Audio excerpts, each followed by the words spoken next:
ప్రపంచం అంతా ప్రజాస్వామ్యం కోరుకుంటుంటే నేపాల్ మాత్రం మళ్ళా మేము రాచరికంలోకి వెళ్తామని కోరుకుంటుంది. నేపాల్లో ప్రజలు ఇప్పుడు మాకు మోనార్కీ కావాలని చెప్పి ప్రొటెస్టులు మొదలెట్టారు. యాక్చువల్గా 2008 వరకు నేపాల్ రాచరికంలోనే ఉంది, మోనార్కీలోనే ఉంది. మనందరికి తెలుసు నేపాల్లో 239 సంవత్సరాల రాచరికపు వ్యవస్థ ఉందన్నమాట.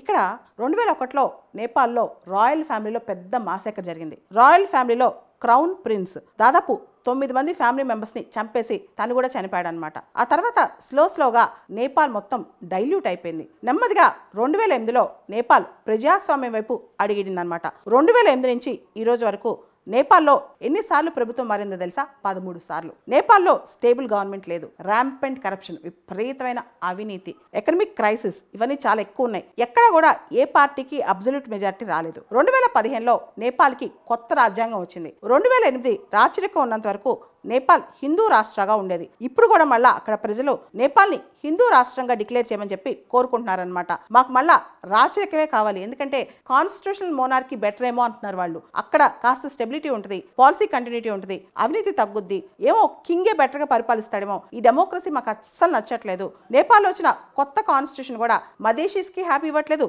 మావోయిస్టులకి హ్యాపీ ఇవ్వట్లేదు, సెంట్రిస్ట్లకి హ్యాపీ ఇవ్వట్లేదు అనమాట. అంటే ఎవరు సంతోషంగా లేరు నేపాల్ కొత్త రాజ్యాంగంతో, నేపాల్ కొత్త వ్యవస్థతో.